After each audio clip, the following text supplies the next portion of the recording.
going to find yourself getting passed by multiple cars, as I mentioned earlier on. So you're off in a very precarious situation, but he often finds himself in these places. Doesn't qualify as well as he races. Only up front, they are getting with Lee Aberdeen and Luca Varani, not very far apart at all here.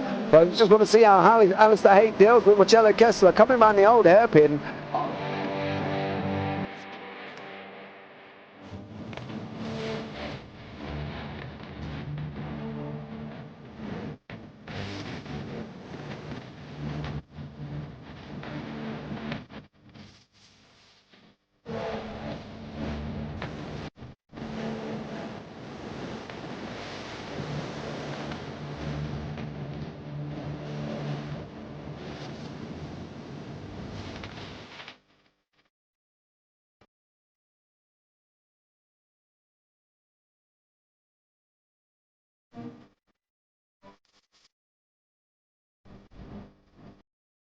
But I would say it's not the best decision I've ever made, just not having done that under the safety car, really. Yeah, they're taking their pit stop strategies from Ferrari lately or something. What's going on?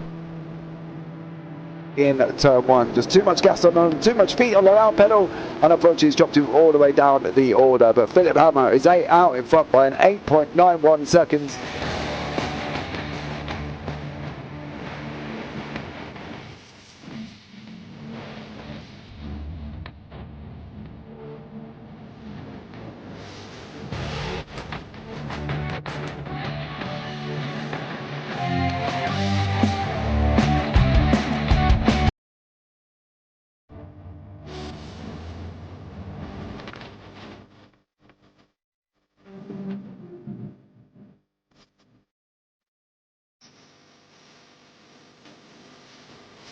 Oh, Dan Michael is a wall there, sir. It definitely doesn't want to be hitting that earlier on as well. Difficult, the understeer is in the dirty air through that final corner because it's such a long corner and you get dragged off into the grass very easily. He'll have the slipstream down it towards the chicane. Peterson was briefly alongside, but that slipstream has saved him and kept him in third. Yeah, Barani now lost a little bit of time to Aberdeen, about half a second. Peterson is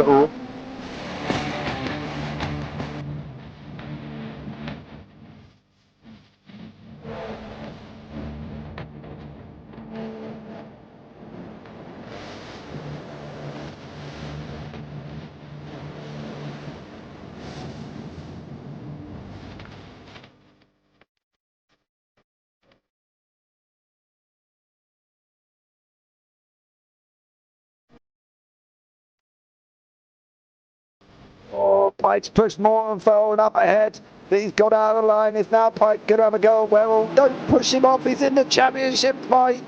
Jack Werrell chasing down Carl Jacklin. Further down, Rob Williams and Chris Barnes. Sensational run outside line now though for the heavy braking zone. Around the outside goes the Audi R8. Look how much Miller's come back into play. Exactly. Miller's just like trouble. He's not a second and change. All of a sudden, Miller's back in play.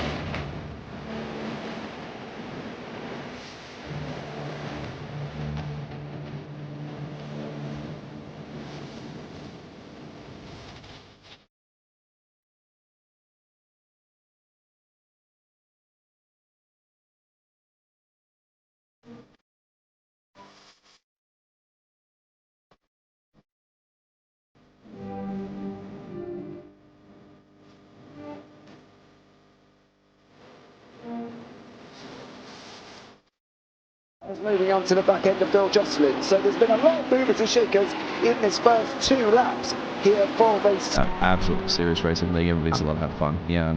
It's all about the entertainment. So I hope everybody is enjoying themselves out there in the chat. We know that Ron is enjoying himself watching the Burger King machines off into the grass a little bit there. Is that really bunching up now?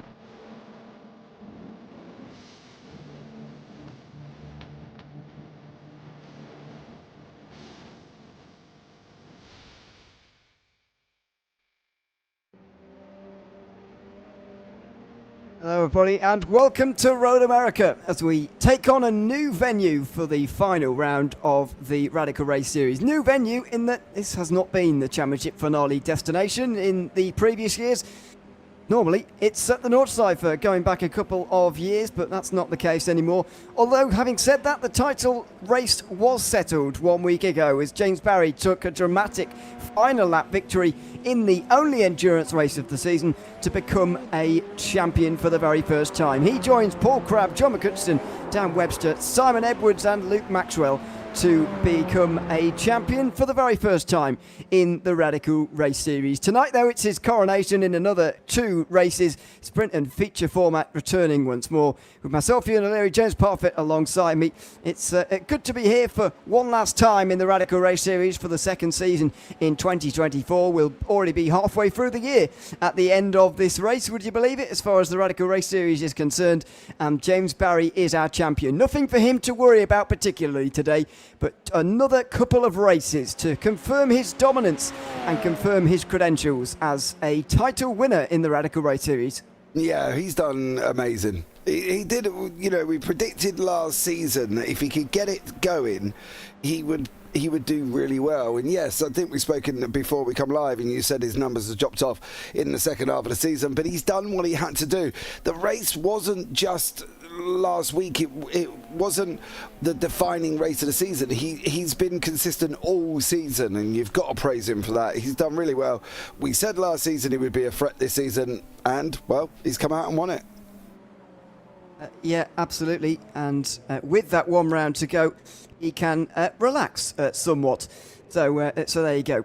Let's have a look at the championship standings for the final time ahead of the final 2 races and see where things might change today. First and second are pretty settled. James Barry can't be caught. Simon Edwards can't be caught either, although he can't catch James Barry. John McCutcheon is only just ahead of Mike Bousson, who might well be able to make a run for third in the standing, with George Gonzaga not too far away, although he should be safe from Paul Crabb and Paul LeMay, only separated by a couple of points. Luke Maxwell has dropped in recent weeks as he has yet to make an appearance since we went racing at Barber Motorsports Park. That was at the start of May 3 rounds ago. Seth Brown and Damien G round out the top 10 with behind him, and the battle for 10th is going to be pretty fierce as Phil Glover joins in. Phil Jocelyn maybe a bit too far away. Jamie Bird will be looking for another good couple of results at a circuit where he's taken a double podium in the past, back when it was the opening round of the Radical Race Series a few seasons ago. Michael LeMay is in 15th with the last score over 200. Below that, Robert Woodward, David Beasley, James Ritchie and the rest have not been here for a little while, but let's see their points regardless. Paul Crabb has not been here very often, unfortunately. In fact, hasn't made an appearance in the series since right back at week 4 at Watkins Glen. Abdul Al-Amri added himself to the growing list of race winners in the Radical Race Series at Rudskogen, but hasn't been back very often since. James Chapman is just outside the top 20 with Sergio De La Cruz, David Walter, David Ralston, Stuart Geddes, Alan Peterson, having only been at 1 round so far this season, and it will remain at 1 round indeed for season 2 of 2024. Glad to say that we've got a few more numbers on the board here today for the racing at Road America, which has also got a slightly extended qualifying session just to allow for the longer lap time and allow for everybody to get back round again and start their lap. But we're up towards double figures here tonight, which is certainly a good thing to send off season 2 in style before whole week of changes, a week 13 to look forward to with some new content, maybe some new cars to drive for some of these drivers, and then back to the Radicals to try and relearn all of the changes that have been made over the course of the updates in week 13. Yeah, the updates is a wonderful thing, isn't it? We've got we believe two new GT3s coming in, the Corvette and the Mustang, so that's going to be interesting. There's a couple of new tracks on its way as well, so we'll keep an eye out for that one. There's been rain added to another 4 series as well. The GT4s, the Porsche Cup 992s have got it. The Super Formula Lights, I think, have already had it, but I believe there's another couple of other cars on there that also have it as well. So there's lots going on, I think, as well over the week 13. So it could be quite a large one. So set your downloads to go early, probably Tuesday/Wednesday. Yes, me.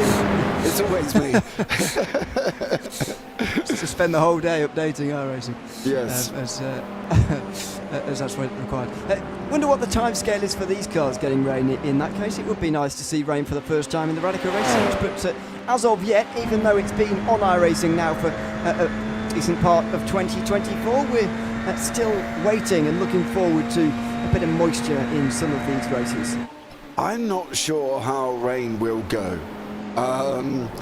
especially not in these cars. I think it will be quite an interesting concept as well, because it's a very different entity, is rain in general, and when you're all of a sudden putting them into cars like these with very, quite high downforce and quite high speed for a little go-kart as such, it could be quite tricky. So yeah, I don't know if anybody would really want rain in the SR10s just yet. Yeah, we'll wait and see on that front. What we might see, though, because there's some new cars that everyone will be enjoying and all of this kind of thing, scrolling down to some of the new circuits that are going to be added to the service that we may well see next season. In fact, Navarra circuit, which is another Spanish track that is used in sort of sports car racing and some lower level formulas and things like that over in Spain, and the Session Ring in Germany, which is also being added. Wonder if we're going to see either of those circuits added to the service. Both quite twisty circuits, to be honest. Kind of the Navarra circuit anyway reminds me a bit of Jerez, not in the fact that it's quite as twisty as that, but even so, I think overtaking might be a bit tricky on both of them, to be honest. But iRacing do like to add in the new circuits to these series, so I wonder if we'll be seeing either of those on next season's schedule. We won't be seeing, I mentioned 3 circuits, we won't be seeing the third. It's an oval, so that's not coming. No, I believe the Sachet Semmering is on his way. So I am on the understanding that is coming, if I'm not mistaken. I'm just trying to find the full patch notes, because it does give you a bit more of a rundown in the full patch notes. I'm kind of hunting at the moment. Where I thought they were going to be, they are not, which is quite bizarre. I'm scrolling through the... What are you looking for? I'm scrolling through the thing at the There was another... There was more than 2 cars that got added to the rain, wasn't there? There was the GT4s, there was the Porsche Cup. Ah, yes. There was, and there was the LMP3 as well, yep, which has also got the rain, and the Maelstrom X5. Oh yes, that was the other one. So that is it. It's still a little bit surprised that the TCRs and so on haven't got it actually yet, but there you go. I'm still waiting for my TCR update, to be honest. Yeah. It's good that the GT4s and LMP3s though certainly have got needed rain for a little while, but anyway. Meanwhile, in this session, we're about halfway through. The first lap times have come in, and it's good to see John McCutcheon back again. He's currently on the top of the standings. Good to see Luke Maxwell back as well. A couple of returning drivers from weeks away. McCutcheon currently first, and Maxwell slotting himself into 5th position on their return to the series. It's been a little while since John McCutcheon has been here. He's missed the last 3 events in a row, which he's not been able to be covered by in terms of drop weeks, so it needs to at least outscore Mike Buson today if he wants to hold on to 3rd in the standings. Yeah, it's an inter-team battle, isn't it? With the Team Radline boys, Buson and McCutcheon. Whether or not it will come how we hope an inter-team battle will come, I'm not sure, to be blatantly honest, because John is looking rather quick here, and he's does love a bit of Road America, so he is looking a little bit too fast, I think, unless Mike all of a sudden miraculously can pull something out. Paul LeMay is another one that's looking quicker. He's just gone on to pole on a 1:59.104. Buson's got some purples and some greens, so we'll see where he nestles in as he's going to come over the line just about now. 1:59.678. So he does improve, but not enough to overhaul James Barry here this evening. Yep, not for the moment, as we have had updates, by the way, from people who are not here today, which we can also bring you. Paul Clark is in Lake Como today. In Lake Como, he's in a boat on Lake Como. Yeah, he's not swimming. He's not swimming, no. He's sent everyone a very nice picture yesterday morning from his ride out on the lake. All looks very Very nice. So he's unfortunately not here. And speaking of going global, which we clearly are in the Monaco Race Series at the moment, Seth Brown's in Madrid at the moment. Don't know why, but he is. And so hopefully he's enjoying himself out there, whatever he's out there to do. So we are getting to that stage. I feel like of all the seasons, actually, towards the back end of this season and definitely season 3 is where we're most interrupted by summer holidays, because it is the summer indeed, and I'm sure that most of these drivers will be away for 1 week next season as they all take on holidays and so on and take a bit of a break from racing, especially in some of the warmer weather that we're bound to have some days over season 3. Yeah, well, I'm one of them. I'm heading away as well, so me and the family are heading off to Spain in June, at the end of June actually, as well. So I will be one of them that will be unfortunately missing one of the rounds there, but yeah, so we're jettisoning off to Spain, so that should be quite nice. John McCutcheon here as well. Paul apparently though was eating a golf tiramisu on Lake Como, where he went to watch 2 Bruce Springsteen gigs that have been unfortunately cancelled for Paul. So he never saw the gigs, but he did enjoy a tiramisu. Yeah. Much to my confusion, it's golf with a U rather than golf. I thought it was golf like the sport. I was thinking, what the hell is going on? But, I'm not sure what the difference also, is, to be honest. I don't know what a golf tiramisu is either. Well, I'm having a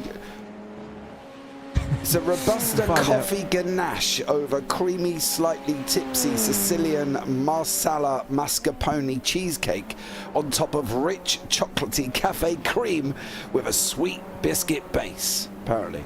Well, they're selling it there, aren't they? Goodness me. I know, they've got a full description in there. Lots of nouns and adjectives being used in that sentence there. So we're fair play to Google. Maybe excessive, really. I don't know if we quite needed so many describing words for those very basic ingredients. It made my mouth. We all know what chocolate is. You know what I mean. Anyway, let's move on from tiramisu, shall we? And get into the final couple of minutes of qualifying. It will be last laps, last chance now, and Robert Woodward certainly needs to improve from there. 2:01.7 in a way for a couple of weeks as well. As Woodward has now just been pushed to the back of the grid as Phil Glover goes up to 11th place on his final lap time. Woodward needs 0.6 of a second to get into the top 10 here, and even that's going to be a bit of an ordeal for him, I think, with just over a minute to go and just this lap to complete for Robert Woodward. And it may be an improvement. I think he'll be 11th. He is just about sneaking ahead of Phil Glover.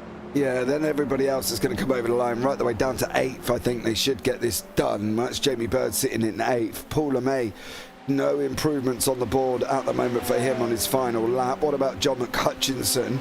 He's got some improvements here. Is he going to take pole right at the death? I think he might do on a 150. Oh, he does. Yeah, 1:59.074. Luke Maxwell's called it a day. Oh, Michael LeMay's done that. So, yeah. What did he actually? Yeah, how did he do that?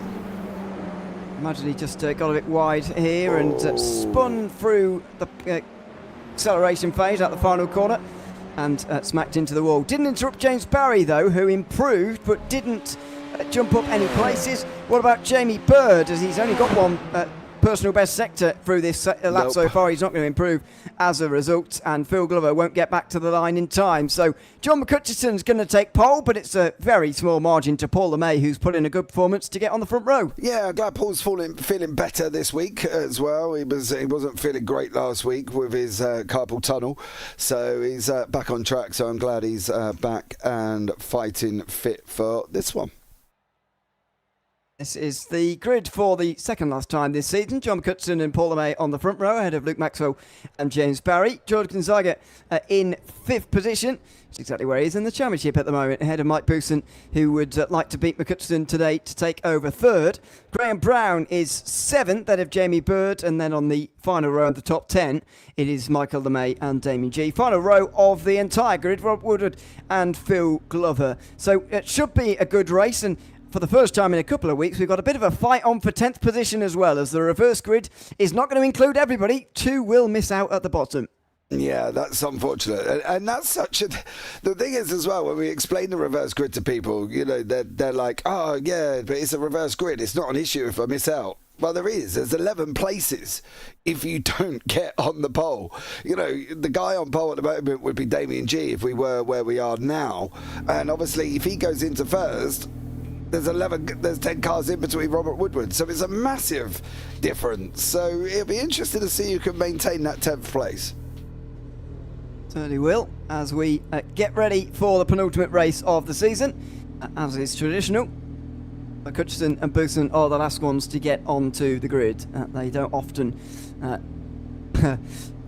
get on there first, let's put it like that. They line up last, and we will now be ready to go. The lights are about to come on then for the first time in the final round here at Road America. The first time it's hosted our finale. And we are underway with a bit of a false start there, I suppose, for McCutcheon as he went and then stopped. And through the middle goes Luke Maxwell. Spectacular start from the two-time champion of this series as he powers down in towards turn number 1. He will lead after a great start. A really sluggish one from the Mayan McCutcheon, who just went absolutely nowhere. Yeah, Luke got an absolute barnstorming start there. Gonzaga's up 1 as well. He's swapping places with Graham Brown. They're side by side. Jamie Bird, another one, a big mover on the grid, up 2 places. Mike Bousson not got that luxury at the moment as they're coming down the Marine Sweep now. Great action there from Luke. He just absolutely powered away at the beginning. Got an amazing start, unlike John McCutcheon and Paul LeMay. Side by side in all of the places other than the top 3 who are breaking away already by the looks of things. Side by side will continue on the way towards turn 6 for the likes of Gonzaga and Bousson. Mike Boussen's been pushed down a place compared to where he was off of the starting 6th, although he's still in the inside for turn 7, so he'll get back through again, and in towards turn 8 he'll seal the place. So Gonzaga goes down a couple of places actually to 7th. James Barry looking to work his way through the field after a very poor start for him, down in 8th place at the moment, and the champion in waiting has got a bit of work to do. Yeah, he's down 4 places, which is a bit of a shame, but Luke Maxwell absolutely powered off. We'll have a look at the start now, and you can just see absolutely the front 2 just at the start. It looked a little bit like that, didn't it, to be fair, because I think you can see Paul and John went. Well, it's possible. We'll find out. I think Paul reacted to John going, and then they've obviously both jumped the start there. It looked like anyway. Now, do they return down pit lane immediately here? LeMay's staying right. He's clearly jumped the start, but McCutcheon carries on. Now, that doesn't mean he hasn't done it, but that just means that he's waiting at least a lap to serve his penalty. But it's a long pit lane here, and LeMay will do very well to even get in the top 10.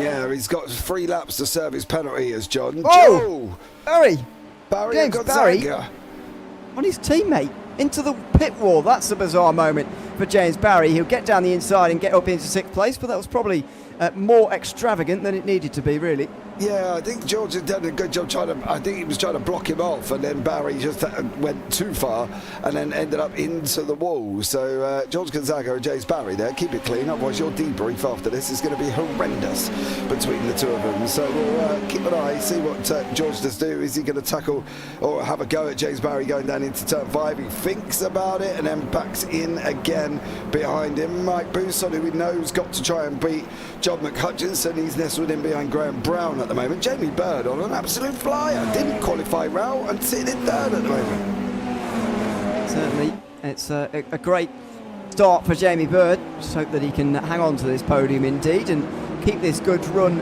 going. As I mentioned earlier, he just seemed to enjoy, well, I don't know if he enjoys this circuit, but he's certainly good at it, because when it opened the season a couple of years ago, I think it was when we returned to the SR8s for a season, if you remember that. The SR10 was so well unliked that we returned to the SR8 for a season. I think it was that season where he made a good start, Jamie Bird.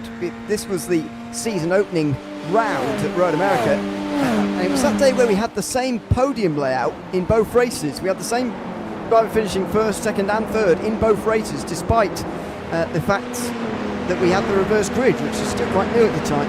That was a bit of an odd day, but Jamie Bird was certainly one of those who came out the other side of it quite well. Maybe he's looking to add to that podium streak at this venue with maybe another one here. I hope so. He does so well. It's so weird. I had a chat.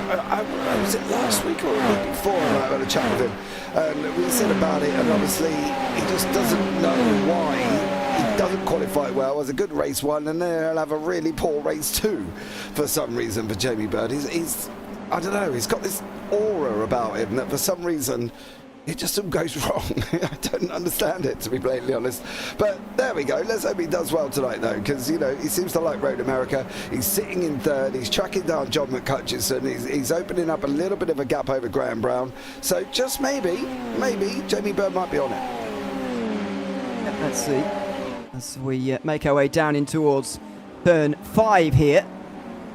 Luke Maxwell still leads, 1.5 seconds the margin. Joe McCutcheon, by the way, on the opening lap, not only did he have a slow start, but he did overtake Paul Lemaine to turn 5, as we saw and talked about at the time. But immediately at turn 6, he went wide as we were watching Bousson versus Gonzaga going on through turn 6. Just up ahead from where we were looking, McCutcheon went off himself, and it was just a trip into the grass, but he lost a place to LeMay at the time as well. That's allowed, not only because at the time the front three were breaking away together, that allowed Maxwell to get the 1 second gap that he's got now over the rest of the field, and then coupled with the fact that LeMay went and served his penalty immediately, opening an even bigger gap to second position, which was taken up by John McCutcheon, as he still holds now. It's opened up the gap to 1.5 seconds now for Luke Maxwell as he leads the race, and he will hope he can continue to lead all 7 laps and win the first race. Oh, that's Paul LeMay. As race 1 goes, Paul can safely say he's had an horrendous one, as he's just ended up in the wall. But is John McCutcheon, he is going in. He has to. Now, the question is it a stop and hold, or is he got a drive-through? Now, I would say it varies, because it's never definitive if it's a stop and hold or a drive-through here. So it could be stop and hold for 40 seconds, or it could be just a straight drive-through. We are just going to find out. It looks like a drive-through from where he's positioning his car at the moment. Early start, so I can't tell you what is expected from this. What is expected is that McCutcheon will get out ahead of LeMay, because we've just seen what happened to Paul LeMay, who's only making his way around Canada corner now. He's not even at the final corner as McCutcheon is exiting the pit lane, so he's got the whole straight to hang on to 11th, but again, he's going to struggle to get to 10th place, and so both of those two could be sharing the back row. Yeah. It's quite ironic, isn't it, that they've gone from the front to the back and they're both going to be sitting there together. But as you say, John jumped the start, and I think Paul reacted and went with him, and then that unfortunately caused where the drama was, I think, a little bit. And Luke obviously just held, and then they tipped up, and then Luke just come through like an absolute rocket. So fair play to Luke Maxwell, really. Yep, absolutely. So battle for second place will be a very interesting one now. Jamie Bird ahead of Graham Brown, who's ahead of Mike Bousson. Now, this is very important for Mike to try and gain the points that he can here out of this one. He went into today just 5 behind his teammate. McCutcheon hasn't got a single drop week to fall back on because he's missed 4 rounds of the season.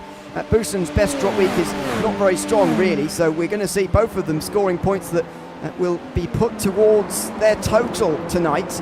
McCutcheon only scoring 10 points from this privileged position that he is currently in. Bousson would score 18, that would be a gain of 8, and Bousson would go into the final race not only ahead of McCutcheon on the circuit, but ahead of him in the points too.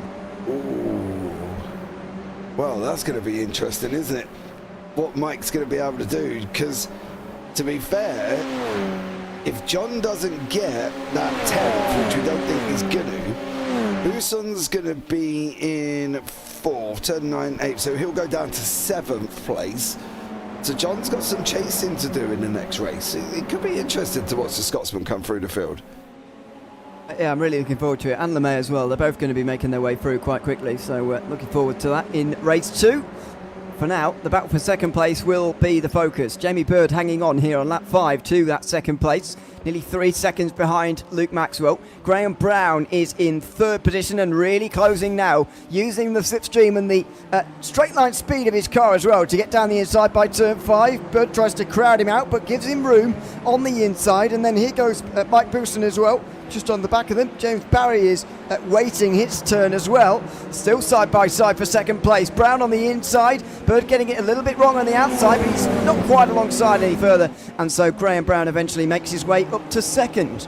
Yeah, he must have got some wheel spin, Jamie Bird, there, because he was alongside and he had ample room going through 8 to be able to, or 7 it was, to be able to stay alongside him. So he must have spun up a little bit because he just didn't quite get the run out, and that allowed Graham Brown to pull away. And now Jamie's obviously under pressure from Bousson. We've got Barry Gonzaga and Michael LeMay here in the mix. Maxwell's 3.5 out front. Damien G's 4.3 back from this group and sitting in 8th. So it's all around this midsection who's going to get this final podium spot.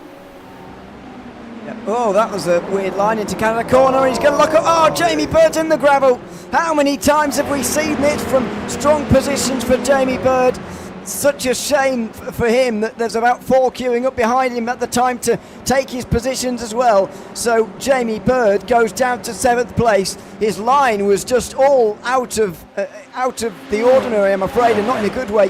Down in towards Canada corner there, you could see immediately that he'd broken too late. He locked it up as a last moment of desperation, but he drops down to 7th place, and the battle for the podium rages on as a result. Bousson now holds the bottom step on the podium with James Barry right behind him.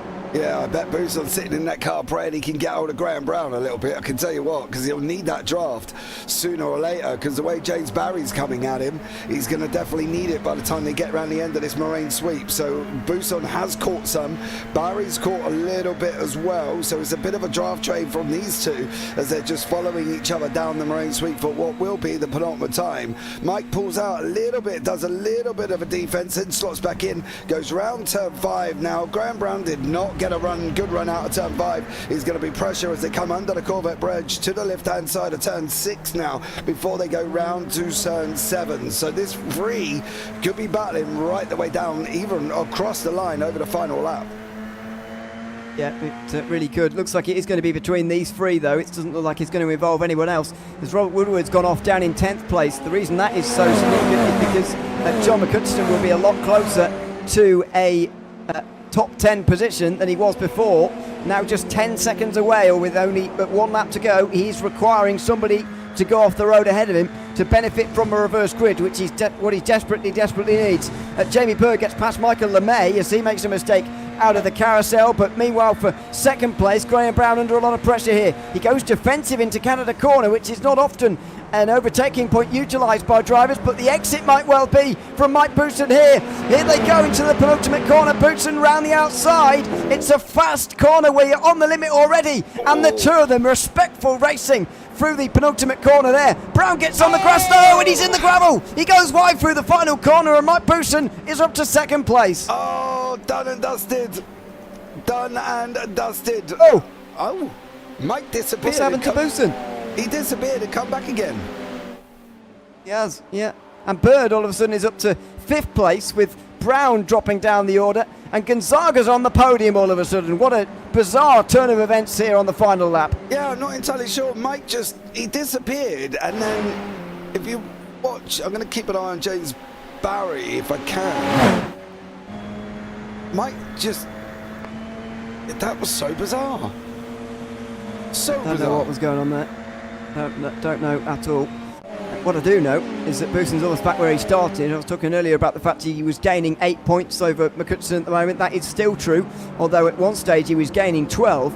That would have given him a 7-point advantage over McCutcheon going into the final race of the season, which still looks like, by the way, McCutcheon would be starting from 11th position. Don't forget that with every overtake Bousson makes here, the more positions he will drop further back in the reverse grid. But at this stage in the season, you want every point you can get, regardless of the consequences.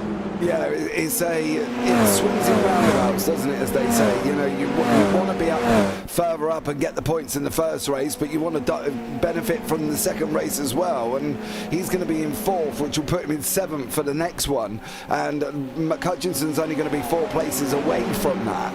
So, Mike, Oh, he could have ended up throwing it away.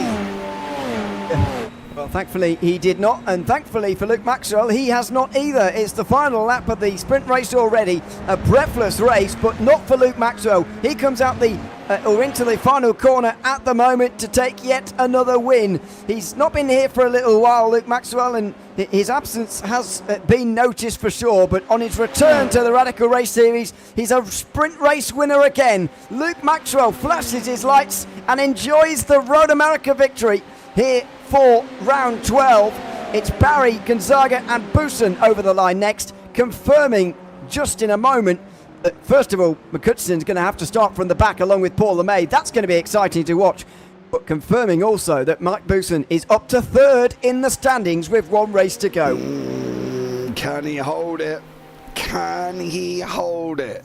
That's going to be the question. The man from Froome in Somerset. Good evening, Phil. Welcome in. Thank you so much for joining us. Is he going to be able to hold that position? Well, we're going to find out. We've got quite a little bit of time because Paul LeMay did not get lapped, so he did cross the line about 100 feet in front of Luke Maxwell, so Paul has got to finish off his lap here as well. Going to be exciting though, because Paul and John, both of them are fast, so I'll be interested to see how fast they get up in the feature. Let's see as we take a look at Paul LeMay. Surprised he didn't wait for Maxwell to just lap him, to be honest, so he didn't have to do the extra lap, but clearly wants to complete the race. He was only a couple of seconds ahead of Maxwell, by the way, so could have just dropped in, but he's going to continue on for one more lap. I wonder what his or how his motivation is going to be, to be honest, after that first race, because he would have been full of hope with a front row start, but how bizarre, the two that sat on the front row will be making up the back row for the second race. Yeah, so weird. So weird. But it does mean we've got some good racing to come, though, for us, with these two coming through the field, as long as, of course, they can get off the start. Yeah. Wasn't going to mention it, really, but fine. That is objective number one. Here comes Paul LeMay up over the line, and should be scoring sufficient points actually to overtake Paul Clark regardless in the battle for sixth place, in the drivers' standings. Let's have a look at the results though. Luke Maxwell winning by nearly 5 seconds in the end. He'll have some work to do in the second race though, sharing row 5 with the champion in waiting James Barry and his teammate George Gonzaga join them on the podium. Mike Busen moves up to third in the standings with a 4th place finish with Jamie Bird inside the top 5. Michael LeMay finishes sixth ahead of Graham Brown, who dropped on the penultimate lap in the final corner as a result of going wide. Damien G, Phil Glover and Robert Woodward round out those who will be at the front of the reverse grid. McCutcheon and LeMay will be at the back. So an interesting and potentially long race ahead for them. An exciting one for us, I'm sure. Not last time we were here. I think it was that same night where the podium sitters were the same, and Jamie Berg was one of them, as I've been talking about quite a lot today. You remember Phil Glover starting on the front row and almost crashing on the straight immediately as we got the second race underway? Mm-hmm. We'll be hoping not for a repeat of that, and maybe for a repeat of what happened the last time we were here, or time before that, where he got into the top 10 in a very big field, and James was going mental. Hey, you got to love an underdog story, right? And Phil is it. VR, motion sim, that's all I'm going to say. So he deserves it if he can get there. Go Phil Glover. That's all I'm going to say on that one. Because, got to love an underdog. Absolutely. All I'm going to say is I hope his house was built well, because it's a lot of force that's going on there, let's put it that way, for his motion rig. Very realistic. Still improving as a driver for sure. Maybe this qualifying performance wasn't an example of that, but last week certainly was. The format a little bit different at the Nordschleife, of course. You get a bit longer, and we don't broadcast all of the qualifying session at the Nordschleife like we do for the other rounds, because it just takes forever, and you have to wait about 10 minutes for them to get round start lap anyway. So that's another problem in itself. But he showed that he is improving, especially in qualifying, which has been a weakness of his. I think he qualified 3rd or 4th, didn't he, in that session? Yes. He did, but then it went wrong on the first corner. So, yeah. Well, I wasn't going to mention that, but anyway. He'll be miss. starting from the front here, though, in second place with Robert Woodward. Damien G and Graham Brown will be on row 2, ahead of Michael LeMay and Jamie Bird. Mike Busen and George Gonzaga will be next with previous champions of the series, including the reigning champion James Barry and Luke Maxwell, with John McCutcheon, 3-time champion, alongside Paul LeMay, possibly future champion of this series. You never know, as we get ready for the final round of Season 2 in 2024. Been a great season, drama all the way through. An exciting penultimate round where our champion James Barry was crowned with a pass for the win on the very last lap. What are the final laps of Season 2 going to bring us here in 2024? As the lights come on here at Road America, let's hope everybody waits until the lights go out this time, and they do. And Phil Glover has rocketed off the start, mainly because Robert Woodward hasn't gone anywhere. He goes straight from first to last in a disaster for the man on pole. Into turn 1 they go. It's Phil Glover who takes the lead. Damien G into second place. Jamie Bird being aggressive off the start, and he's already up to third, although he's side by side with Graham Brown. Mike Booson's wondering where to go, but he's made a decent start. John McCutcheon's not far behind him as he tries to chase him down for that third in the standings. As we go down towards turn 5 for the first time, Glover's going to be under pressure here from G as he gets to the inside. Damien G looking for the lead on the opening lap of the final race in the season. He breaks later. He pulled it up in time though, and he will take the lead from Phil Glover. Oh, go Phil. He got the lead. He's in second. We managed to get off the start. We're down to turn 6 at the moment, and we're still in second place. All I can say is go Phil Glover. The others are battling behind you. Graham Brown goes onto the grass, gets a little bit of a slide on as well. James Barry goes through. My Booson's still there. McCutcheon's jumped.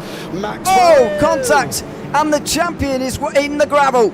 James Barry will be very thankful that he doesn't need a result today, and Robert Wood has joined him in sympathy down at the very back of the field, but James Barry might even have damage actually on that car. Let's see what happens. Woodward missed his braking point entirely, and as a means of not crashing into the back of anybody, got into the gravel himself, but it's Graham Brown who gets into James Barry, and John McCutcheon loses places as a result too. Did he get into it, or did Barry close? That's difficult. Yeah, that's a tough one to even try and decipher. But Damien G out in front, Jamie Bird, Mike Booson. How did Phil end up? Oh no! He's Phil! off the road. Side by side with Boots. Oh, he's outbroken himself by a long way as well. Oh dear. Oh goodness, he's nearly found the exit of the entire circuit. Deary me. To find Elkhart Lake or something. What a disaster. Phil. Braking far too late, going straight on at Canada Corner, and I'm afraid down to last position. So already a couple of incidents in this first race. James Barry makes his way past Robert Woodward and back into the fray again, although they've got some real catching to do over the remainder of this race. Who is going to win this race in that case then? We've still got a real race for the front. Damien G takes the lead and leads the first lap. Can he lead the all-important one at the end though, with Jamie Bird right behind him, possibly taking the lead here? Well, from a good position last race, he outbroke himself at Canada Corner and went off the road. He's in a good position in race 2. He's pulled it up this time round into turn 5, and Jamie Bird takes the lead now. I think you can safely say if Bird does win, there'll be a no-deserving winner. He's been so close all season, and it will be absolutely amazing if he wins. I believe this is his first race win, if I'm not mistaken. I don't think he's won one this season in either sprint or feature, if I remember correctly. He keeps having some little bit of disasters, so let's hope he doesn't do that. I won't mention it too much. I don't want to curse the man. Mike Boosson still ahead of McCutcheon, so that still puts Mike in third, and John will end up going down to fourth with Graham Brown behind that. Luke Maxwell now up 5 places, moving ahead quite nicely. Phil Glover unfortunately down the back of the order, and Robert Woodward trying to chase down James Barry further back. So yeah, action all to come, 10 laps to go. We only get statistics, by the way, on wins for feature race wins. And of course, when we only had one race, then that win also counts. James Barry, he certainly has won a few. Jamie Bird hasn't won any of those. Winningest, if you want to use that phrase, is of course Simon Edwards, who's won 54 of his 165 events. That's feature races and single races in events. That's a 1/3 win percentage, by the way. And Jamie Bird would be getting himself into that fray as well, as he's made over 100 starts in the Radical Race Series. As Jamie Bird, he's gone over 100 in this season indeed. by his participations. Earlier this year in season 1, he made his 100th start in the Radical Race Series. This is his 110th. And will it be his first victory? He's got such a big job on his hands, though, hasn't he? Look at the train of drivers behind him. There's 6 queuing up, looking to take that very position away from him right now. And here goes Mike Bousson trying to do just that. To the outside, Mike Bousson looking for the position. He's got the overspeed. Could we have a third different leader in 3 laps? We certainly are going to. Mike Bousson gets to the front. Yeah, Damien G side by side with Graham Brown behind that, with Luke Maxwell in there and George Gonzaga. They were 3 wide at one point with Damien G, Brown and Maxwell. Gonzaga's just got nowhere to go. Neither has Paul LeMay. Paul's up 5 places, sitting in 7th here. These guys having a right old little ding-dong. Gonzaga's going to try the inside line. Oh, there's a little... Oh, G! Damien G's off the road. What a shame for Damien G, who's going to drop behind Barry and Woodward as well. He'll find a gap. Was he helped here? Did he go? No. Oh, he went on his own. Paul LeMay. Oh, he went on his own. Exactly what Paul LeMay did in the first race. Oh, wow, that was... It is. Oh, here we go. Maxwell and Gonzaga. And here comes LeMay. Paul LeMay's looking for any room he can get between the two of them and can't find any. He can't make it 3 wide into Canada corner. Gonzaga's going to be pushed very wide, and so LeMay will step into the void and he'll get into 5th place. So Maxwell and LeMay gain as Gonzaga goes backwards to 6th. Yeah, that was that was at the right point we caught that action there. I'm interested to see if Bird's going to get boosts on here going down into turn 1. He's well within the drive, coming down 2.7, 2.4, 2.3. He should get the run. It's a long run down into turn 1. The question is, does he want to make it now, or does he want to make it... Oh, he wants to make it now. He's pulled out. He's going to get the job done over Mike Bousson. So Jamie Bird leads now. Second time in 4 laps that Bird's taking the lead. Bousson's trying to come back side by side, going down into turn 3. Not this time for Mike Bousson, but he could get the run down the moraine. Let's see. The moraine sweep is where he took it last time, Mike Bousson. So looking for it again now as he gets to the outside, powers on past. He should be clear by the braking zone, in fact. And Jamie Bird will have to brake early and settle in here, and he certainly does that. So the 2 will continue to follow one another through the opening quarter of this race, which is already complete, would you believe it? And they'll continue on further with the battles raging still for 4th position, although they're still in the same position back there, trying to catch the likes of Graham Brown now on the list. But I just wonder whether that top 2 have got themselves a margin now that they can retain and fight between themselves. Well, Bousson's off the road. He's gifted the place back to Jamie Bird again. Yeah, another swap over here, but I don't think they're too far away. They're only on that 2nd mark. If Brown could start pulling them in with Maxwell behind them, there's nothing to say that we won't have a 6-car fight going into the final lap here, because technically they're not far away from each other. And that's the good thing about this racing, is because it is so draft heavy as well, they can, once they get within that sort of 9 tenths, 8 tenths mark, they can pull some time in. So Graham Brown has been closing on the leaders. Luke's closing in on Brown, and he's bringing Paul LeMay and Gonzaga with him. So nothing's stopping us having a 6-car fight here. No, absolutely. Well, I thought it was impossible a couple of moments ago, actually, but all of a sudden, it's all back on the cards again now. Maxwell doing the work for that 2nd trio, really, to get them back on terms. And McCutcheon's going to hope that there's some real big battling here very shortly, because he needs to finish ahead of Mike Bousson, and possibly a few positions ahead of Mike Bousson, to get that 3rd place back again. A new fastest lap of the race so far for John McCutcheon, and he is still 8th, trying to catch up to Michael LeMay. Paul LeMay, by the way, who started on the back row with him, is up to 5th place, so great job from him so far. But those who are in the top 10 are fighting for the win. Jamie Bird versus Luke. Oh, it's Mike Bousson down the inside. That was such a small gap to get yourself down, and Bousson did it. Here goes Bird on the brakes. He's too late. Will that allow Graham Brown into this? No, but it's Mike Bousson who gets the lead down the smallest of gaps. Oh, he made a gap. He made a gap, did Mike. There was not a gap there. That was literally, if Jamie Bird had left it, I don't want to know what had happened to Mike Bousson after that, because he was already on the grass. But you can see now the whole of the top 6 separated by 2.2 seconds all the way through, and they're all in draft range of one another. There's Bousson just going around the corner. Then we've got Bird, Brown, Maxwell in front, with Paul LeMay in front of us, and Gonzaga's in the mix as well. So that 6-car fight that we wanted to happen is going to happen. The question is, what order are they going to finish?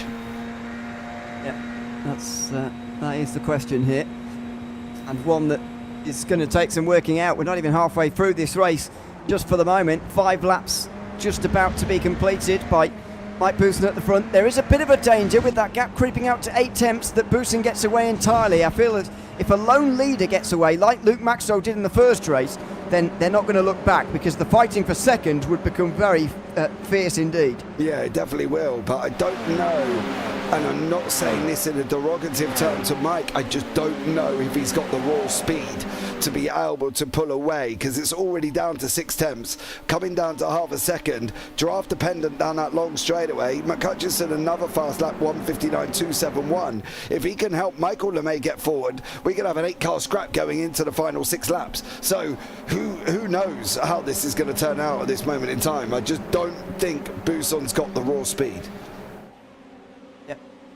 I don't know. I think it's more likely to happen if that second place battle gets on a bit, and then all of a sudden Bousson doesn't even have to go any quicker. He just has to do what he's doing and he'll get away. Here goes LeMay down the inside for 4th as Luke Maxwell tries to defend. He's given space on the outside, and there's plenty of room to go out there on the exit of turn 5 at Road America. Not the same at turn 6 though. Maxwell knows that and he backs out of it, allowing Paul LeMay to have gained now 8 places in this race so far. We did say he was quick, and we did say he's coming through, so, you know, how far can he get is going to be the question. McCutcheon's now sitting in 7th. He's cleared Michael LeMay and is on his way up to the back end of this battle as well. Is he going to hang around? Well, we don't know. Let's see what happens. I think if John does get there, he's going to be trying to make moves, because he knows he needs to get here. But the problem is Mike's out in front, and there's a lot of fast people between them, so I don't know if John's going to be able to get there. Now, let's see.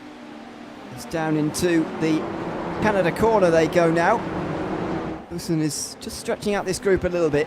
McCutcheon's not far away from catching the follow, and if he can get up to Bousson and overtake him, then it could be McCutcheon back into 2nd in the championship. Now, it may come down to count back depending on what happens here. McCutcheon has 3 feature race wins to Bousson's 1 at the moment. If Bousson wins the race, and it doesn't matter where McCutcheon finishes, Bousson will be 3rd in the standings, so that is taken care of very much as we go 3 wide now for 3rd place. Maxwell on the very inside. It's LeMay through the middle who gets 3rd place, and it's Graham Brown who's going backwards, having lost 2 places. But now this is the danger for everybody else. Look at the 2-second gap that Bousson and Bird have been able to build up. They've had that gap before, in fairness, but look at the battle for 3rd place. LeMay on the inside here gets his nose ahead, but he's only creeping ahead of Maxwell at the moment. The slipstream's going behind as Brown and Gonzaga almost don't know where to go with these 2 right up in front. They're going side by side between themselves. Maxwell's got to be careful he doesn't get T-boned there, and he doesn't quite from Brown, who was going down the inside. Gonzaga will respond with a look down the inside. He doesn't go for it. John McCutcheon is now right here. Yeah, he's there. We did say he was coming, and he did, and got on to the back. Now, what is the situation for McCutcheon? He's going to go on Gonzaga already. He gives Gonzaga room on the outside. George did not have any response, and now McCutcheon's up into 6th place here, with Gonzaga sitting behind in 7th. So, yeah, all to play for still, but it's Bousson and Bird. Bousson's opening up half a second over Jamie Bird, but I'm not going to count my chickens just yet, because that draft is so strong. Let's see as we continue on in the second half of the race. Just 5 laps to go now in the season in this Radical Race Series finale. 2 races per night, of course. This is the second of them, the feature race, and not far away from its completion. Robert Woodward, by the way, is out of the race. Not sure if we've mentioned that so far, but he is out and has been for a lap or so now, which is a shame for him to end the season in that way. Jamie Bird closing in again here on Mike Bousson. Battle for the lead could give everybody else the chance to get back involved in this battle for the lead, because as of right now, only McCutcheon and Michael LeMay gained any time on these two at the moment. Everybody else lost time, because when you're fighting like they are back there, you are bound to lose time. Yeah, absolutely. They are, yeah, and that's one of the things what battling does, doesn't it? We speak about it numerous amounts of times, that when you start battling you lose time. Michael LeMay's on the back, Gonzaga, McCutcheon, Brown, Maxwell and Paul LeMay. So McCutcheon's still got a little bit of work to do to get up to these front two. The question is, can they get to the front two in the final 4 laps? It's going to be very, very difficult, I think, and it could mean that Mike Bousson does wrap up third in the championship. Yep, if he finishes as it is, then he certainly will do. If he finishes ahead of John McCutcheon in any capacity, then he will manage it as well. If they both finish inside the top 4, then McCutcheon finishing ahead of Bousson would be enough to overtake them in the standings if they both finish inside the top 4. If outside, then McCutcheon will need to finish at least 1 place ahead of Bousson, and it gets complicated as you go. But 3 points the current gap after the first race. As things stand right now, Bousson would be gaining at least another 10, so it actually wouldn't even look very close on the standings at the end of the season, despite the fact that it is close in reality and has been so far this season. Here goes Jamie Bird down the inside at the very corner. He threw away race 1's top position. He goes down the inside and makes his way through into the lead. That was a bit of a surprise, and maybe Bousson was caught a bit flat-footed and surprised by that as well. Oh, and then he hits the grass coming out of 13 into 14, manages to hold it, but that one move cost him nearly 8 tenths to the guys behind. They pulled it back down to 1 second there from Jamie Bird making that one move over Bousson into calendar corner. So we're still all to play for here. Gonzaga's a second back at the moment from McCutcheon, but let's just see what happens here. We've got 5 cars, 3 laps to go. Could definitely be them for the win. Certainly could. As we go down the hill again into turn 3. It's going to be 8 tenths and 9 tenths of a second between second and third. Who's even going to be leading at the end of this lap here? He's going again. Never mind the end of the race. It's the end of the lap. Here goes Bousson round the outside. Bird holding strong on the inside though. Having held the inside this time, he should have had the opportunity to hang on to the lead, but he's not done it. He goes wide at turn 5, and Jamie Bird loses the lead again. Bousson's through, and now it's the group of 5 for the lead now. Oh, Bird just braked a little bit too late. If he'd parked it on coming on the apex, Mike wouldn't have been able to get through, but he did get through. So now we're going again. Now this is another battle. I've got to think how many lead changes we've had during this race. It's been absolutely insane who's led what, but it's now this final run. I'm hoping, I really hope Bird gets near the front or wins, because he has had such a rough season.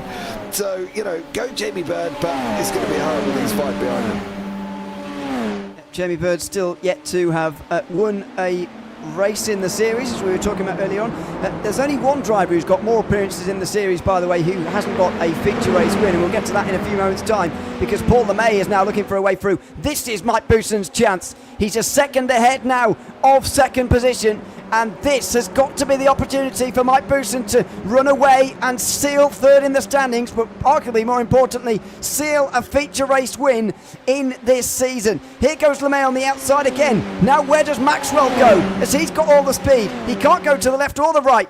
McCutcheon's in the same place. He's going to push Jamie Bird. There's bump drafting on the home straight at Road America. Here goes LeMay. That's impossible round the outside through there, and he's just got off the road. He was so close to pulling that off. Jamie Bird will be back through again here. And now John McCutcheon goes down the inside to get on the podium as it stands. Oh, no, all during this one, Bousson's opened up 1.5 seconds, 1.9, 2 seconds now. God, it was going up so quick I couldn't even keep up. But he's still action-packed all the way through. Jamie Bird's now escaped a little bit, and I say that in precarious little bits. Luke Maxwell in there, Paul LeMay's in there, Gonzaga's back up. He's sitting in prime position, just watching these guys fight it out here as well. So great action. LeMay again. Oh no! Oh no! Oh. He's gone. Paul LeMay, after a great drive, at one stage he'd gained 10 places in the race. He's now dropped back to 8th position and may well finish there.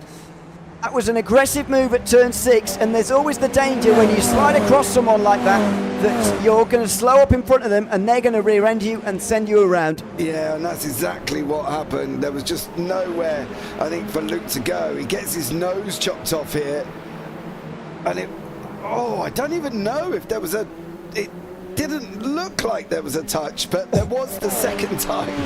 So yeah, unfortunately, but Bird and McCutcheon now. McCutcheon's just got through, so it's now going to be McCutcheon and Mike Bousson. Yep, the gap is 8 points at the moment. As if the race were to end right now, the gap would be 8 points at the end of the season. But McCutcheon's got 2 laps to close on his teammate and overtake him. It's 5 points the gap between first and second. That would mean it's a 10-point swing, and McCutcheon would rescue the position by just 2 points at the end of a very long season. So let's see what happens. Of course, we're not taking into account the potential for bonus points, but I don't know whether either of them will have got any throughout the entirety of the evening so far. Here goes McCutcheon down the inside of Bird, or retaining that place anyway, and he does retain second. Yeah, but for how long? Because Bird got a nice run out of 1 into 3. So can Jamie Bird get it this time around as he's going down again? I think Mike might have opened up enough gap to basically make sure he's got away, but can Jamie Bird do anything about John McCutcheon, who's come straight through the back end of the field? Bird's going to try the outside line. He's always later on the brakes. Is he going to be able to get through? He can't. McCutcheon opens up the steering, just lets him know that there's no way through. So at the moment, 2.25 seconds to Mike Bousson up front. John McCutcheon, Jamie Bird still battling it out. They certainly are. As we home in on the final lap of the season, McCutcheon really needs to have little distraction behind him now and try and close in for this battle for the race lead, but it doesn't look like it's going to happen. Mike Bousson looks like he is on his way to a 6th feature or single race win here tonight in the series. By the way, I mentioned that statistic earlier on about Jamie Bird being the driver with the second most appearances to have never won a race. Do you know who has the most? It may be obvious. Who has the most appearances to have not won? Bill Glover? Yep, absolutely. Nailed it. So there you go. No surprise at all, I suppose. As you might imagine. Into the final lap and the final couple of corners then, as we take on Road America again. It's about time for Mike Bousson to take the white flag and take us into the final couple of minutes of the season. An exciting Radical Race Series season again. Mike Bousson starts the last lap of it, 1.5 seconds over his teammate. Does he have enough to hang on? Well, we're going to find out, aren't we? That's going to be the question. Where's Jamie Bird gone? I don't. Jamie Bird is third. Oh, hold on. He's all right. That was a little bit weird. I had him all of a sudden drop all the way down my timing screen. So that was a little bit bizarre. It's whether or not Mike can hang on. 1.3 seconds he's got, and he's only got half a lap, so it should be good on that one. Bird has got Maxwell climbing. Sorry about that. I got a little bit confused because Jamie Bird did literally disappear off my timing screen and has now come back again. So there we go. I don't know what was going on there at all, but there you go. Maxwell goes through on Jamie Bird, and so back onto the podium. Does McCutcheon have enough time? Maybe not, as we visit Road America. By the way, we weren't here for the first season of 2024, so it's about time we have come back, and we've had it as a finale for the first time in a Radical Race Series season. It's been a good event and full of great racing. Can Mike Bousson just about hang on here and win for the first time at Road America, but for the 6th time in this series in a feature race? Through into Canada corner he goes with his teammate bearing down on him. point swing would be remarkable, and it would rescue a third in the driver's standings for John McHutchison. But he's going to be looking like he wished this race was 13 laps long rather than the 12 that we've got, because he's going to pull up just short into the final couple of corners. Booson's just about hanging on here, with McHutchison chasing him all the way. It's going to be a Radline 1-2, but it's going to be Mike Booson taking his 6th win in Radical Race Series history, his first at Road America, by just a quarter of a second. The teammates ended off with a 1-2, but they finished the season 3rd and 4th in the standings, with Mike Booson finishing ahead of John McHutchison at the end. That's been, if I'm not mistaken, since we've done these broadcasts, that's been the first time Mike's finished above John. I would need to check that, but I am pretty sure, because John's won the championship over them times. He was battling with Simon Edwards for the championship. I don't think he has. Ooh. May well be, but there we go. I'm not entirely sure. Robert Woodward coming into the Discord to ask if the iRacing default setup is not very good. I'm presuming he was using that because he said he couldn't get the car to behave. Unfortunately, he was out of the race quite a long way before the end, as was Graham Brown, actually, who finished down in 11th. But that is it for the Radical Race Series here this season. It ends with a Mike Booson win. A fastest lap of the race there, set by John McHutchison on the very final lap, meant that the gap was only a quarter of a second at the line. Luke Maxwell was only 1.7 seconds back as well, on a double podium night for him. Jamie Bird couldn't quite get that first race win in 4th, with George Gonzaga in 5th. James Barry crowns his championship with a pretty anonymous day, but he'll be pleased regardless. Michael LeMay finishes 7th ahead of Paul, with Damien G and Phil Glover, the last of those who finished. Graham Brown and Robert Woodward did not. So that's the final race of the season. It's been great to cover this series as always once again, and this race here tonight, I think these two races really epitomise what the series is about. Thoroughly enjoyable racing from start to finish, and a couple of great races to end the season. Yeah, definitely. But then, have we seen anything different all season? Even regardless at Nords, we've seen the action. You know, they had a few cars missing on that one. You know, the season in general has just had action. It's been one of the best seasons that we've had, I think, and it's just been interesting to see how next season and what next season brings. Certainly will, as we can now bring in race winner Mike Booson to the booth. Welcome in, Mike. Good to have you with us. John was chasing you down very quickly at the end there, but you managed to hang on. How are you feeling after that one?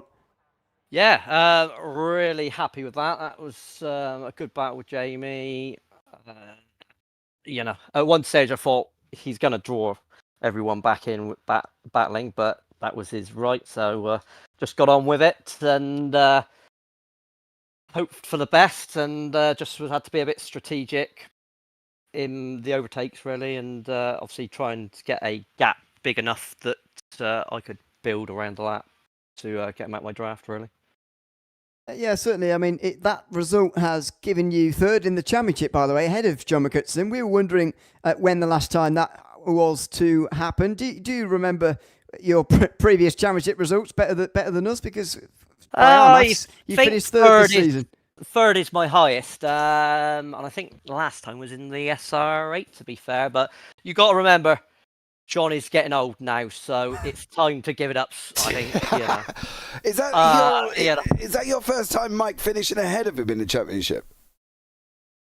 Most likely, unless he didn't turn up for a whole season or something like that, because normally he just has to turn up for 2 races and they obliterate me anyway, so it doesn't really matter. But yeah, so. Yeah, it was nice. You know, he spoke to me on the last lap, and I thought, God, I won't swear. I thought, don't swear. You're a naughty boy, John, because you're going to put me off. And I thought, I'm not going to respond to him. And I thought, I got 2 seconds on him. I thought, I'll just go the slowest I can round each corner, because many a time have I come a cropper or be taken out on that track. And I thought myself, I'll just poodle around each corner. And then I thought myself, last corner or so, I thought, hold on, you'd get quite a good draft at that speed. I thought that's a bit too close for my liking, but it looked good for a photo finish. But yeah, so managed to hold on. Obviously, had a technical issue on the first race. Otherwise, it would have been two good results. But yeah, the PC froze on the first one for some reason. Yeah, that's we couldn't quite work out what was going on there. Mr. Rouse, it looked very odd from data, but these things do. When you're down in Somerset, and you got to put 50p's in the meter still, it's you got to rely on the equipment and. Can that be blamed for a PC freezing? No, it's normally his dodgy internet. Have you got fibre optic yet where you are?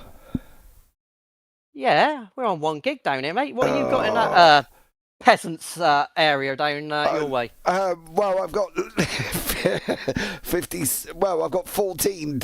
56 down, 14 up at the moment. But we've got fibre optic coming, hopefully within 2 weeks, Mike. 2 weeks to 900 up and 900 down. Sounds like you live in a caravan. Yeah, I'm in your field. Can you drop me in some food in the morning, please? My second best field's still too posh for you, sir. Oh, Mike. Oh, wow. Oh, we're I feel a trip to Froome tomorrow. Yeah.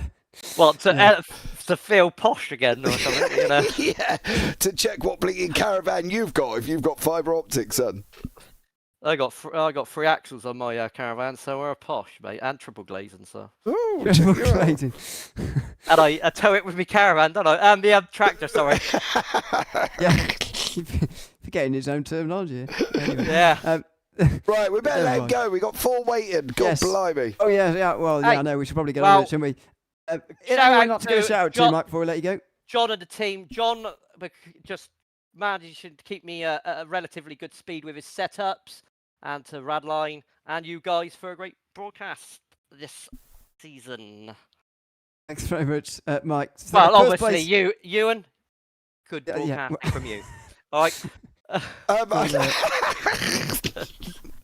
love to point out he doesn't do the broadcasting, Mike. He commentates. I do it all. Yeah, well, that's true. Yeah, that is very true. I thought he was in charge, I'll be honest. But anyway, this is costing an extra £1 for RRS that time I'm on air, so let's get off. They're charging you for this interview.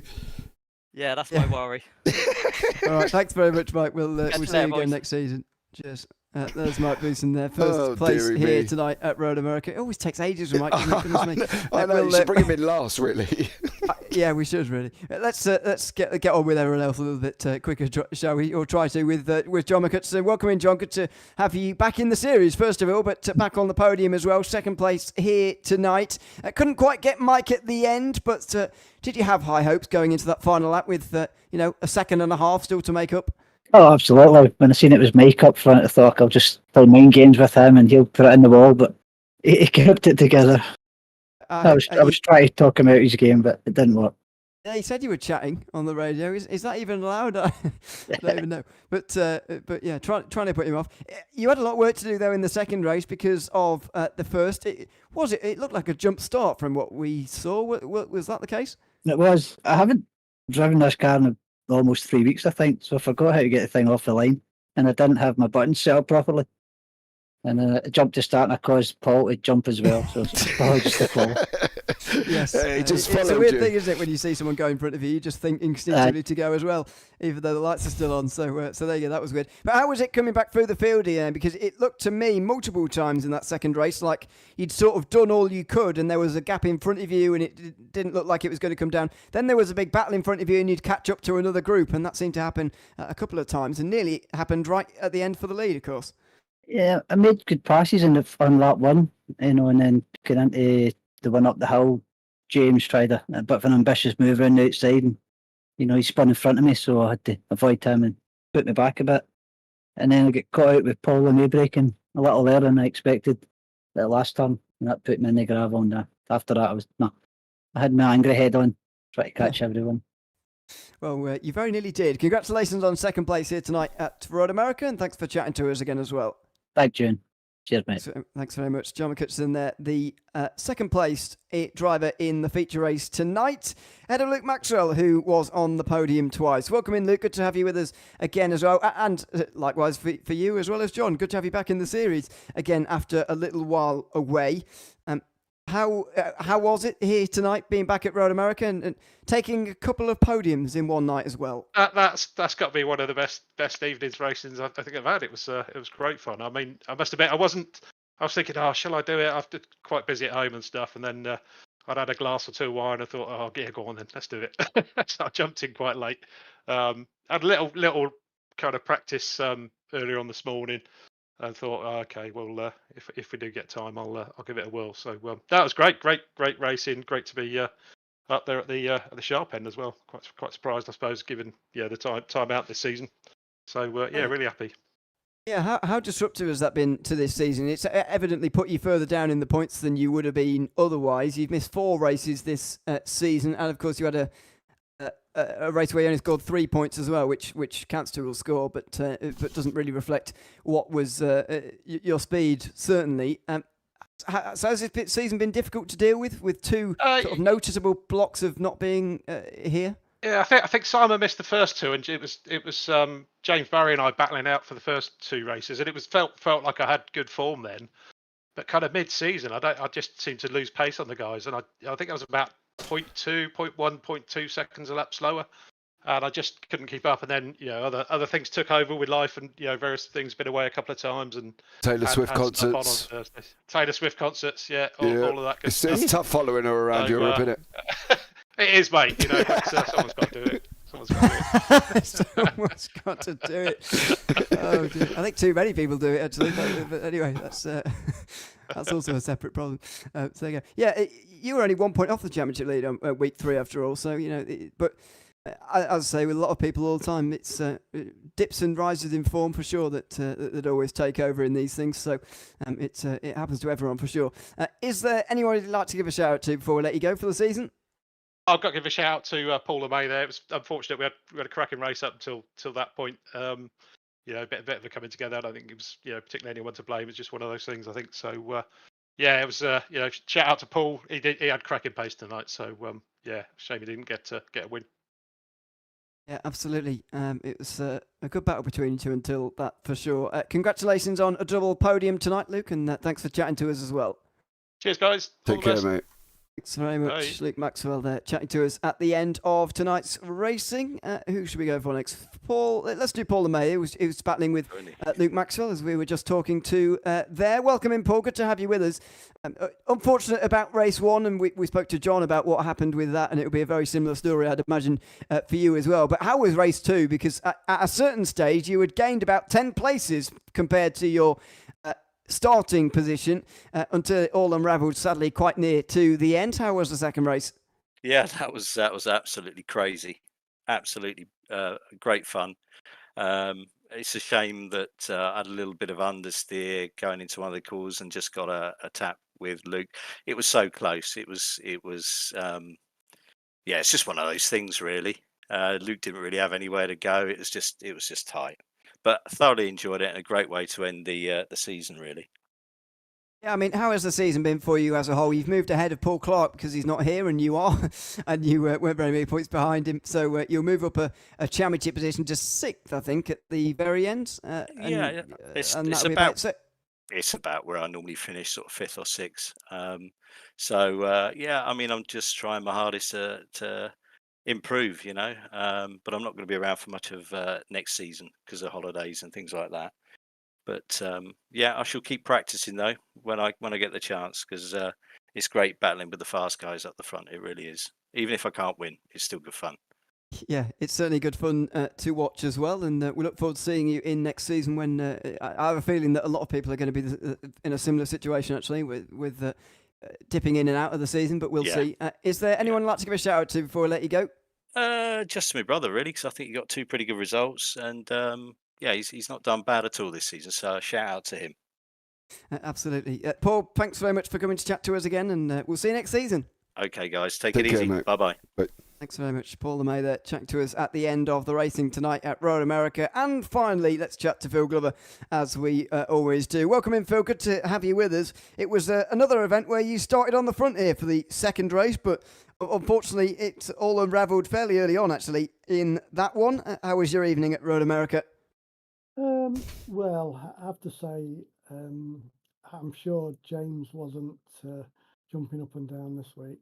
I was jumping up and down for about 6 corners, for just about 6 corners, Phil, until it all went Pete Tong. So I was jumping up and down, buddy, but only for half the lap. Yeah, well, I kind of felt as though I wasn't going very quickly this time, so I changed gearbox for the second. Well, not the whole gearbox, the ratios, and from a short to a standard, and just seemed to go backwards with that. So I wish I hadn't changed it. Trouble is, I've not had my setup guru this week to give me a setup, so I've done my own thing. Has that been difficult to do this week? I think I used last season's Road America, but it said RA, so it could have been Road Atlanta. I don't know which one it was. So that could be quite a costly mistake, given massive difference. How different they are. Massive difference in tracks. Exactly. And by the way, we haven't been to Road America in 2024, so I guess it would have been the season before that still. But anyway, that's just me just being probably the car pedantic. had quite a few alterations like tyres and things since then. So I was running a 4-wing. When I spoke to the guys earlier on, they were on 8s and 9s. So in theory, I should have been doing all right. But yeah, there you go. Absolutely. Is there any reflections you can take from this season? Any different to the previous? How have you found it? I kind of took the gas off a little bit for this season just to recharge my batteries a bit. So let's give it another go next season and see how it all pans out. Really. Absolutely. We look forward to seeing it the next season with you involved in it. Of course. Is there anyone I'd like to give a shout out to before I let you go? Well, everybody involved in sim racing, really, and of course to my wife for putting up with me and letting me go and race each time she does. So, and you guys, as always, brilliant job, and keep it up. Thanks very much, Phil Glover. Thanks so much for coming to chat to us again, and we'll see you next season. You will indeed. Take care, guys. Thanks very much. See you later.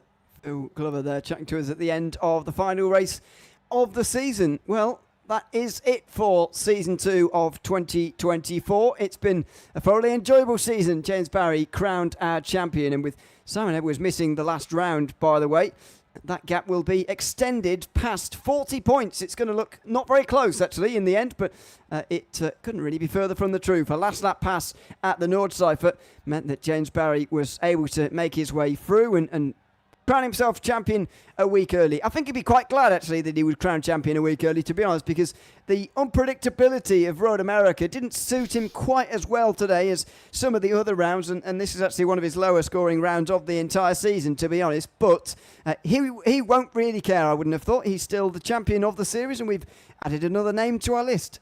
Yeah, definitely, and I think it's great. He's done so well. It's so deserving. It's been for a whole season, and he's just been absolutely awesome. And I think fair play to him. Everybody, the problem for him, though, is everybody's going to come back stronger next season. So will he have the capability of holding on to that championship? Because we don't see many defending championships take the championship again. I think John McHutchinson was the only one that we've seen, because I believe Luke and John broke up Simon Edwards' streak. So, yeah, it's going to be interesting to see what he can do. Yeah, nobody's repeated a championship. We've had 4 different winners in the last 4 seasons, sort of highlighting your point there. Season 3 of 2023 was the last time we saw a winner repeat their title the next time round, and that was John McHutchison the middle part of last year. We haven't seen a first-time winner of the championship repeat their win since the first season of 2022. It's been over 2 years, so can James Parry do it? Well, we'll be back on the JPB YouTube channel again to find out, of course, so make sure you subscribe as we're getting very close to 2K now. A big thanks to everyone who's been tuned in over the course of the season and indeed tonight. It's been a pleasure to bring this series to you all over again. I've been Ewan O'Leary alongside James Parfitt throughout the majority of this season, and until we see you again in a couple of weeks' time for the start of Season 3 in 2024, it's goodbye for now.